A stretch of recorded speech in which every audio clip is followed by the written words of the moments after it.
बच्ची के पोस्टमार्टम से खुले सारे राज। डॉक्टर ने बताया कैसे हुई पूरी वारदात। इस वारदात की खबर जिसने भी सुनी उसका कलेजा मुंह को आ गया। इस वीडियो में आपको बताएंगे कि बच्ची का पोस्टमार्टम करने वाली डॉक्टर क्यों परेशान हो गई और बच्ची के शव को टंकी से निकालने वाला पुलिस का जवान भी क्यों काफी देर तक सन्न रहा। भोपाल में वाजपेयी नगर की मल्टी स्टोरी बिल्डिंग के फ्लैट में 5 साल की मासूम की दुष्कर्म के बाद बेरहमी से हत्या कर दी गई।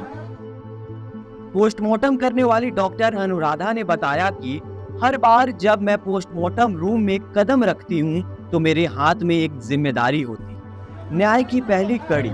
लेकिन जब उस बच्ची का शव मेरे सामने लाया गया, कुछ टूट सा गया।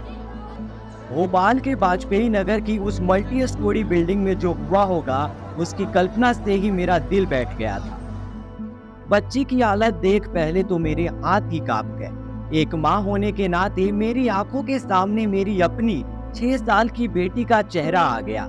शरीर पर जगह जगह गहरे घाव थे जो बताते थे कि उसके साथ कितना विभत्स अत्याचार किया गया था। उसका मासूम चेहरा जो किसी खिलखिलाते बच्चे का होना चाहिए था। पोस्टमार्टम के हर कट और जांच के साथ मेरा गुस्सा और दर्द बढ़ता जा रहा था। उस बच्ची के शरीर पर जो जख्म थे वो सिर्फ उसकी मासूमियत पर नहीं बल्कि इस समाज पर एक करारा तमाचा था। हर कट के साथ मैं सोचती रही, क्या कभी इस दुनिया में ऐसी दरिंदगी की कोई सजा भी हो सकती है। शव को टंकी से निकालने वाले पुलिस के जवान ने बताया, उस दिन जब हमें भोपाल के वाजपेयी नगर की मल्टी स्टोरी बिल्डिंग से फोन आया तो मैंने सोचा नहीं था कि ये मेरे करियर का सबसे दर्दनाक दिन होने वाला है। फ्लैट में घुसते ही अजीब सा सन्नाटा महसूस हुआ। पड़ोसियों की नजरें डरी हुई थी और हर तरफ गहरा सन्नाटा पसरा हुआ था। जब मुझे बताया गया कि 5 साल की बच्ची का शव फ्लैट के अंदर एक प्लास्टिक की पानी की टंकी में है तो मेरा दिल धक रह गया। मैंने कई क्राइम सीन देखे हैं, लेकिन जब टंकी के पास पहुंचा और जैसे ही अंदर झांका मेरी रूह कांप उठी।